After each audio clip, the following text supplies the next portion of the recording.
wiring. Okay, so now again, I'm talking to primarily an adult audience. Right. But this is written in terms that a child can understand, and they can look at it almost like a video game. Okay, so I'm going to change the way that I run my life every day and my habits. Things like, you know, more exercise, more fresh air, more water to drink, more gratitude, just being thankful, learning just basic habits that can get rid of some of the negative neurochemicals like cortisol, adrenaline, and norepinephrine, which we named Cort, Adrian, and Norpin. The opinions expressed in the following program are those of the producer and not necessarily those of WKTV Community Media.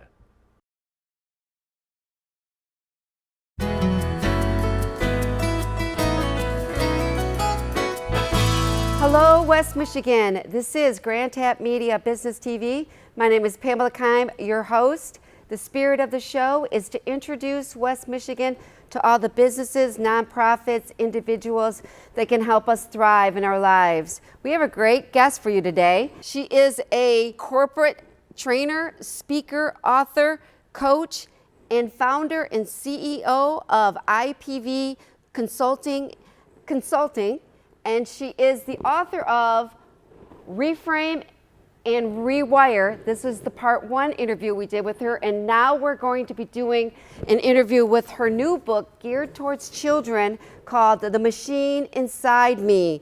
It is how to change your brain and discover the power within you. I want to welcome back into the show for our part 2 interview with Michelle Steffes. It's a pleasure, Pamela. Thank you for having me back. All right, I'm excited about this book, and I'm very excited about that book. If you want to learn more about this book, her best-selling author on how to reframe your brain, check that interview out on Grand Tap Media YouTube channel. But I want to talk about this one that you just have out, and this is geared towards children. Yes, yes, that was the intention. And what inspired you to gear this towards children? Because you've worked with adults your whole career. I've actually been a leader for over 30 years, and I've had some great opportunities to build businesses from the ground up, a total of 5. Some of them I worked alongside of others, some I did on my own. But it's been an incredible journey, and I've learned really my greatest passion is to see people win. So when COVID came into the picture, that's when my heart started to beat hard for children. Looking back at my youth and understanding, you know, how difficult it was for me to be a teenager or a young person, and then multiply that by all the pressures they're under, by all the restrictions they had to go through, and all the troubles they had, I was compelled to write the book. Well, I really have known you for a long time, and I will have to share with my audience, I was a client of yours, and that is, oh my gosh, that's got to be what, 8 years, 9 years ago? It was a while ago. Yes, when you did individual Yes. clients, and now you work with companies and corporations to build leadership. But I will tell you that when I became a client of yours, it was to help me from my childhood problems I had or things I grew up with. And I mentioned to you in the last interview that the quote that goes, you are every age you've ever been. Yes. When you're dealing with every situation. Yep. Now, I know since COVID, I'm sure that you're seeing a lot of people are saying, how do I get my children back on track? Because everything was betted on fear. Yeah. Correct? Absolutely, absolutely. And what does that do to you when you are just fear, stress, uncertainty? Go on with the list of people are dealing with. Well, first of all, no matter what age you are, fear is going to grip you in the worst of ways. We all know that you're going to get a lot of physical ailments from it, such as digestional issues, headaches, migraines, but you also might get things like forgetfulness because it actually hits your hippocampus, which is the memory center of your brain, and it can shrink the hippocampus. And statistics have shown again and again that those that are either depressed or in high stress have a smaller hippocampus than those who don't. So it's just one example of a physical change that can happen within us. So a lot of effects to the brain. Now, kids don't need to know all that stuff necessarily, No. Although I do have a lot of the science in the Reframe and Rewire book. There's been a lot more that I have learned since then that I could even add to that book. But what I really want to focus on today regarding the kids is that they need to understand that they have the ability to rewire their brains just like an adult does. In fact, they have more of an opportunity. Because this is one golden nugget that I really want the audience to hear if you don't hear anything else. 0 through 7 are the most important years in terms of neuroplasticity. Now, I explained neuroplasticity the last time we were together, if you remember, and I talked about how you have 100 billion neurons. I won't give you the whole spiel again, but 100 billion neurons. You're wiring constantly with little growth of what's called the dendrites, the beginning of a new thought, through electrical energy at 400 billion actions per second. You're wiring in either good or bad wiring. And then that wiring is causing us to release either positive or negative feelings and neurochemicals. Now, that sounded like a lot of science-y stuff all at once. Correct. And that's explained more in the first book for adults, if you wanted to learn a little more about that. Absolutely. But how do you say it in a child's language? Well, that's the part I love about this book. It's cute. It looks very cute. Yep. It's 48 pages and there's 57 illustrations. In fact, a couple of my favorite parts of the book are where we explain just a few of the neurochemicals. Okay. And I did mark the page here on it. So you can see here the little characters of neurochemicals that are in here. Oh my goodness, so okay. This is dopey or dopamine. This is sera or serotonin. This is oxy or oxytocin. This is GABA or GABA. Those are all positive neurochemicals and they're released at the receptor sites, the neurosynaptic connection with the wiring. Okay, so now again, I'm talking to primarily an adult audience. Right. But this is written in terms that a child can understand and they can look at it almost like a video game. Okay, so I'm going to change the way that I run my life every day and my habits.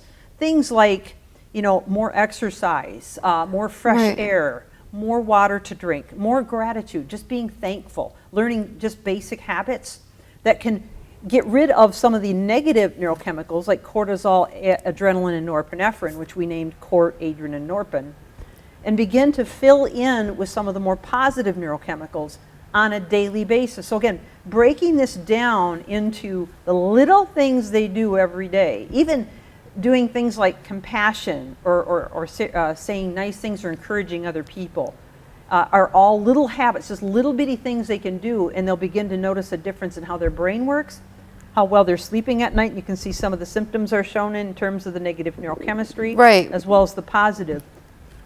And then there's two characters involved. So we have Liam, who's a 9-year-old boy, and then we have Anna, who's a 13-year-old girl.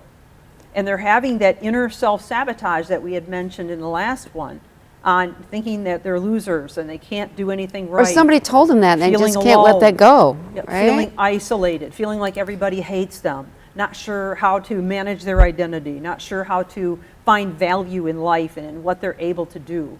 And just wanting to crawl in the corner, like this picture here of little Liam.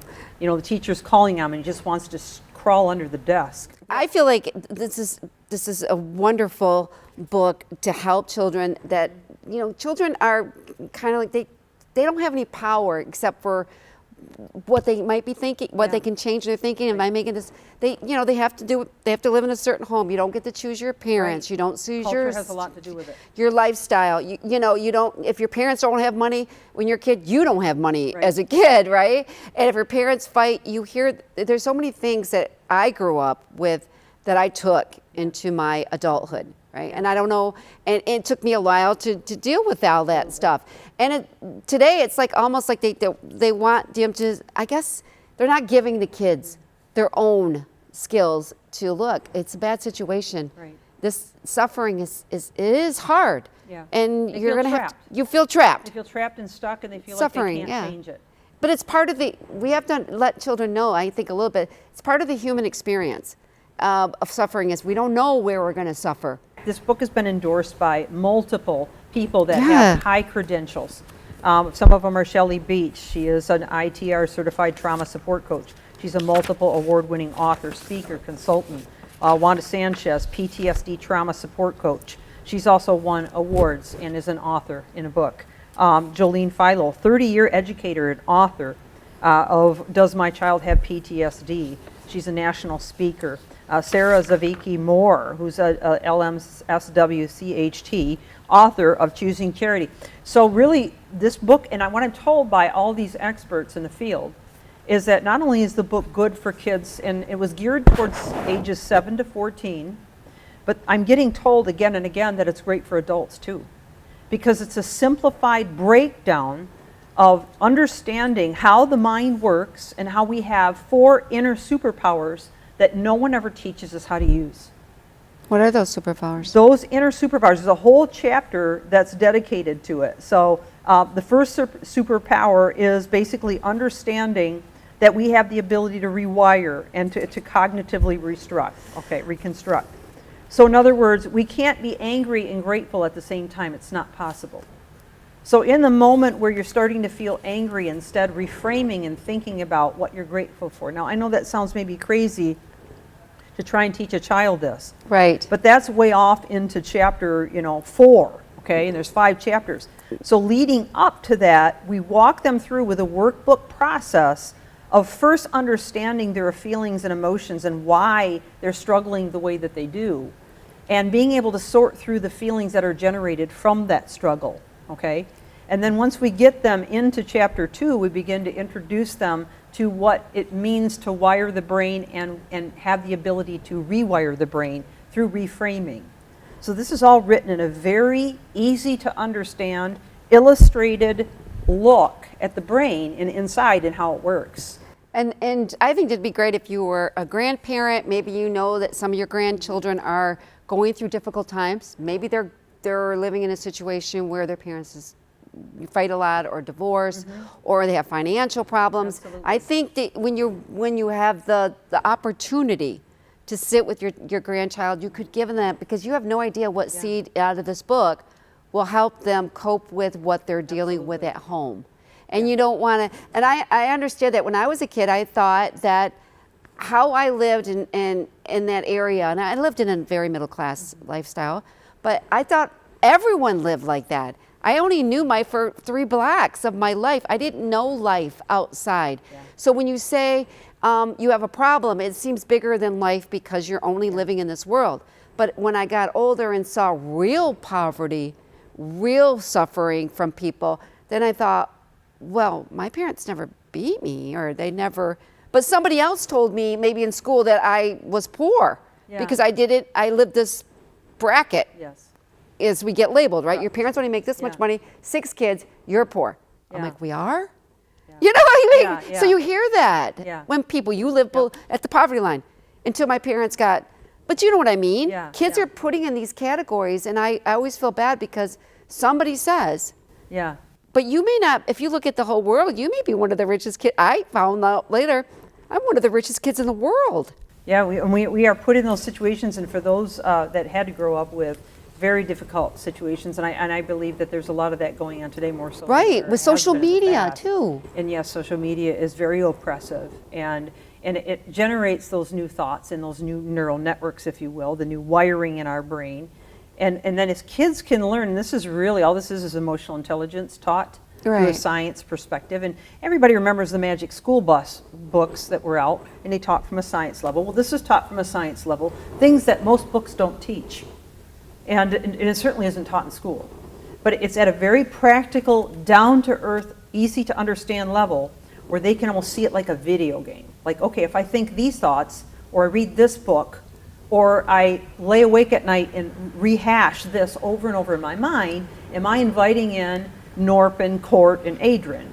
Or am I inviting in Dopey, Sarah, and so on and so forth? So it becomes almost a game in determining which ones you want to invite in and which ones you don't. And the 2 characters are very identifiable in terms of the classic child today, whether they're, maybe preteen age or whether they're just entering the teenage age.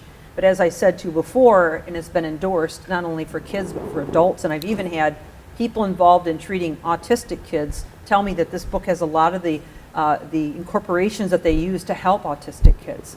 So there's a lot of content in here that's too hard to describe in one interview. Correct. But it's a very simplistic method of helping kids to understand they have more control internally than what they may realize. Okay, so tell me a little bit about the Give Back program that you have working on right now. Yes, thank you, Pamela. This is kind of my giving back to the community in a special way. In fact, I'm getting a lot of corporations wanting to be involved in it. It is fairly new, but it's a powerful way you can give back to the children in our community, as well as just the well-being in general of families. Give back like a book? Yeah, What? the book. But, Yep, okay, yep. good. So, all right. so you can donate a case of the books, and we've had a number of organizations donate a case or donate a number of books. You can go to the website and find the tab on the machine inside me. Go down in there and you'll notice information not only on the Give Back program, but there's a button you can click on to pay for a case. It's $450 for a case. We've had people get on board, and a shout out to them like Wendy Willow Foundation, David Halverson, Jen Elderack, Grass, Charismatic. My company has donated quite a few books, members of the crew, West Michigan, and many other generous Wow, honest that's donors. very nice. And the recipients have been some great groups like 70x7 Life Recovery, Closet of Hope, Family Promise at Grand Rapids Alpha Center, Women's and Men's. There's been single mom shelters or organizations, as well as even Dearborn Heights Police Department for kids of imprisoned parents.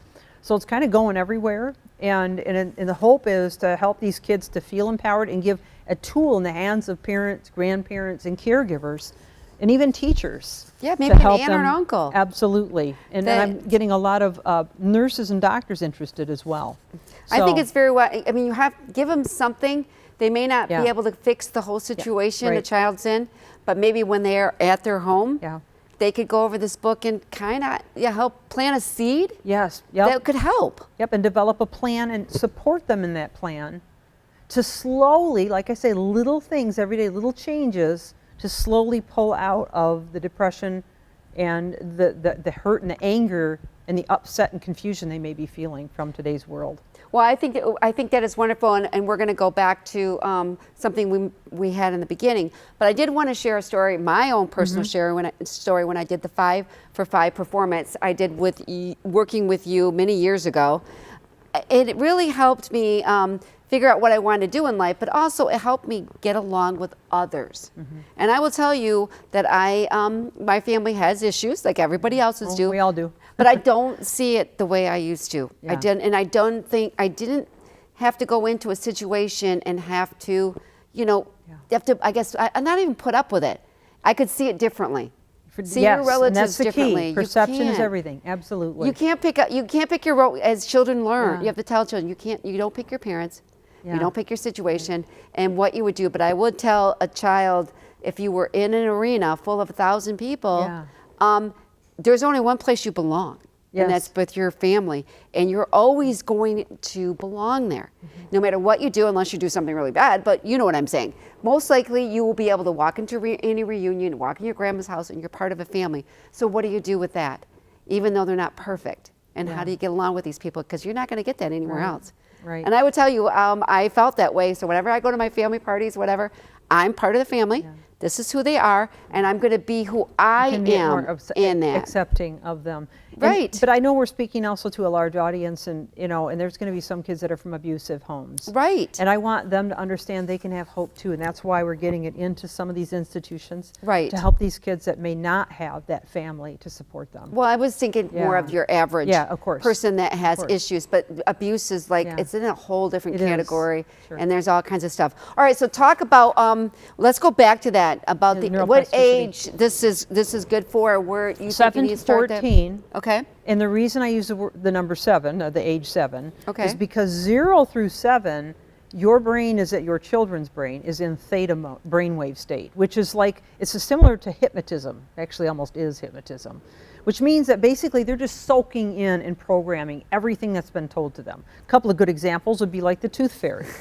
I You tell them believe there's a tooth fairy, they believe there's a tooth fairy, Yeah. right? They don't even question it. You tell them there's a Santa Claus, they believe there's a Santa Claus. They don't question it, right? I believe my dad was a Superman. There Was you go. You Superman. believe and sometimes some kids think they are Superman and they jump off the roof. I know. God forbid, right?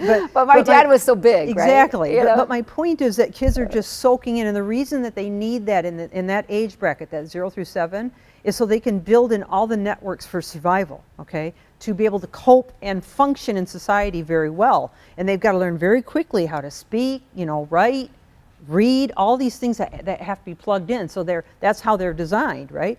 But then once they get to age 7, now they start to work on their cognizant mind, or their conscious mind. So they come slowly out of theta, and they're more able to really begin to analyze and question things. But up until that age, they'll believe anything you tell them. Right. Anything you tell them. So this book is written for those that are starting to get into their cognizant mind, and they're willing to analyze and able to think about and process what stuff really means and how it affects them. And how do you, when you approach your grandchild or your children, maybe there's something going on that you're not aware of that's happened to your child. It could be bullying. It could be maybe there's siblings, problems with siblings, whatever, that made them feel a certain way. So how would you address that? As you're, okay, we're going to go over this, because you don't want it to be helpful, right. But you don't want to look at the child, there's something wrong with you. It's like exactly. And that's what I love about this book, because from the very beginning, the first 2 chapters, it explains why they have the feelings they do, what they mean, and how they can affect them. But also it begins to walk them through a process through workbook pages and through understanding how to actually analyze it correctly and change it. And that slowly over time. And then as we get into chapters 3 and 4, we're more into helping them understand how those feelings, those actions, thoughts, and emotions are causing certain symptoms to happen, like lack of sleep, headaches, lots of even ADHD, and some of the symptoms that come from that. I'm not saying all of them, but some of the symptoms, the overactivity, the hyperactivity, the inattention, all those types of things. Or the outburst. They can stem from or have a relationship to the neurochemistry and how they're thinking and functioning. And then in the last chapter, they're taught how to begin to change those behaviors by building a new routine or a new style of habits and how they process through life. So did you, who did your design here? I'm so glad you asked. Cute. Rob Rice did that. He's an amazing illustrator. And actually, if you look in the back page of the book, there's a picture of him. And is there? Okay. Yeah, he's got a great story of his own to tell. He was an illustrator when I met him like 9 years ago, and with his right hand, but he lost his right hand in an accident and had to learn how to illustrate with his left hand. And he ended up being a better illustrator with his left hand than his right hand. So that's an amazing. It is an amazing story, and he's well worth all the credit I give him today in terms of all the illustrations in the book. Oh my goodness! He's so. When I saw the cover, I thought it was so cute. Yeah. I'm thinking to myself, but did you have to go through a lot of them? Illustration? Did he have a lot of examples for the cover, or book cover, or do you just? He actually nailed it on the initial illustrations almost the first time every time. There were some things that we had to tweak and change about the cover as well as inside the book. But Rob is the kind of person that really tries to think about the message behind the book. Mm-hmm. And he did a very good job of nailing it. Plus, he has 2 kids that are the ages of the kids that are in the book, the 2 characters that are in the book. Correct. Liam and Anna. So that really helped as well. All right, so what else did we let's figure out. We have your endorser, make sure we have everything covered. Are you have anything coming up for people to learn about, more about this book? Are you doing any speeches on this book, or are you basically working with corporations? I know that you have a lot scheduled for that. That's a good question. Yes, I do work with a lot of companies and speaking engagements as well, but I will be speaking at the Ada Business Association in September. They booked me.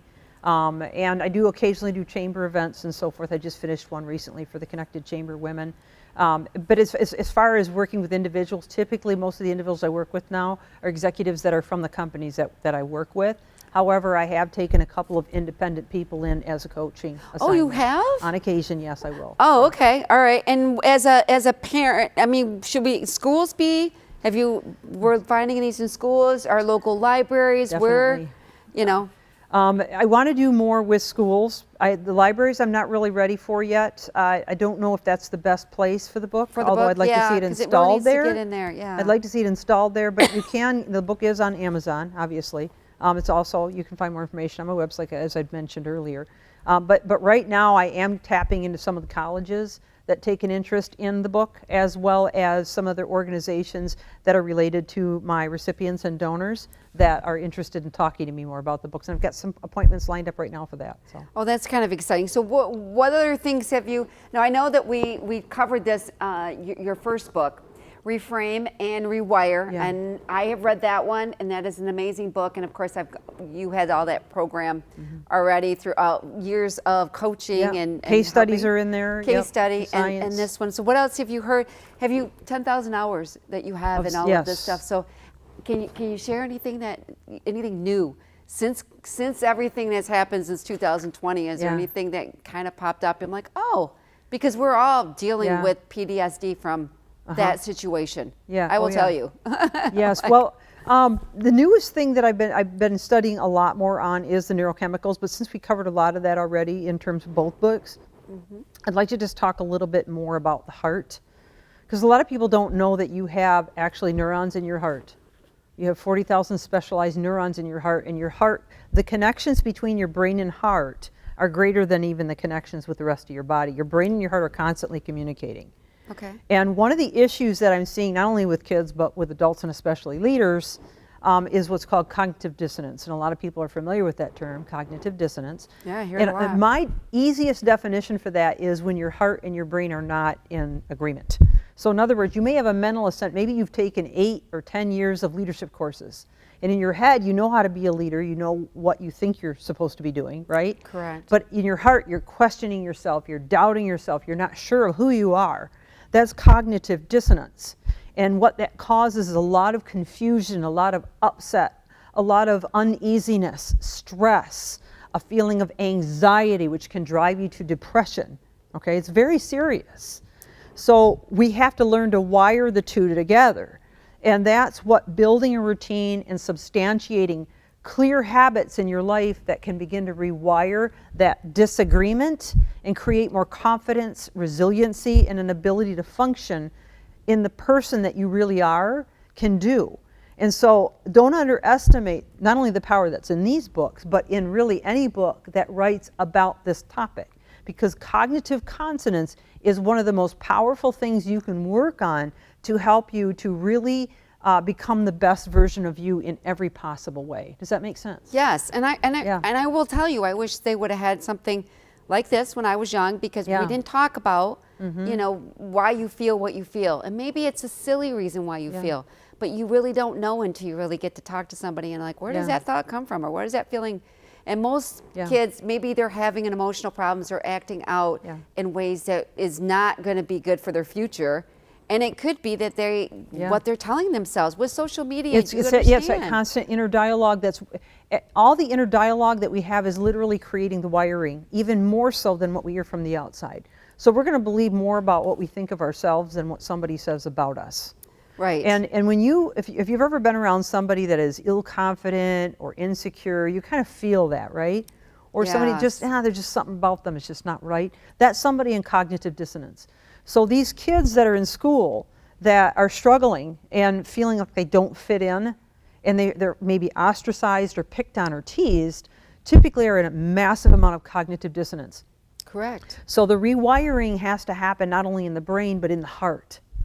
And that can only happen as they continue to look, change, read, and study and perceive themselves. A quick example, Anna, for example, in the book, that one character, Anna, she actually was taken aside by a teacher who taught her how to journal and taught her how to dream in the journal and how to write down her feelings, which is very therapeutic. If anyone has been to a psychologist, psychiatrist, or counseling, you know that that's part of the therapy, right?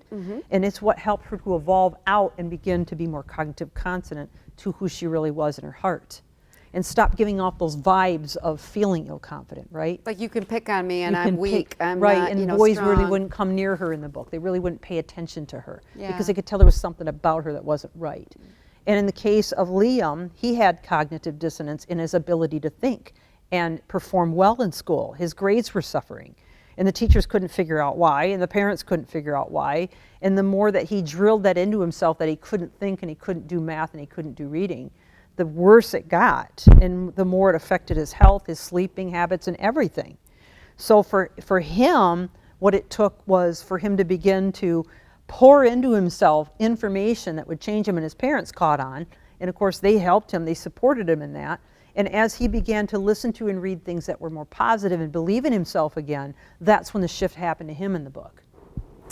Does that make sense? Yes, and I think there's a lot of children now that they've been home for 2 years, really probably feeling they're behind, and now they have to perform in front of their peers. Yes. And they feel like they're going to be rejected. Pressure. Bad grades, and all of a sudden, that's your bigger than life to a it is. school is bigger than life to and when you're growing up. That's your whole environment besides home. is. You go from there to there, and I totally would love this in every kid's book. Yeah. Have grandparents check it out. So let's talk about how they can get the book. And is it on Amazon? You can find the book at ipvconsulting.com, which is my website. You can also find it on Amazon. And don't forget to look me up on LinkedIn or Facebook. All right, this is Pamela Keim from GrandTap Media. We want to thank Michelle Steffes for being here today. Check out her book, check out her part 1 interview that goes over her first book, Reframe and Rewire, that is on all my YouTube channels. And then, of course, you can find this book on Amazon. Take care and have a great day, everyone.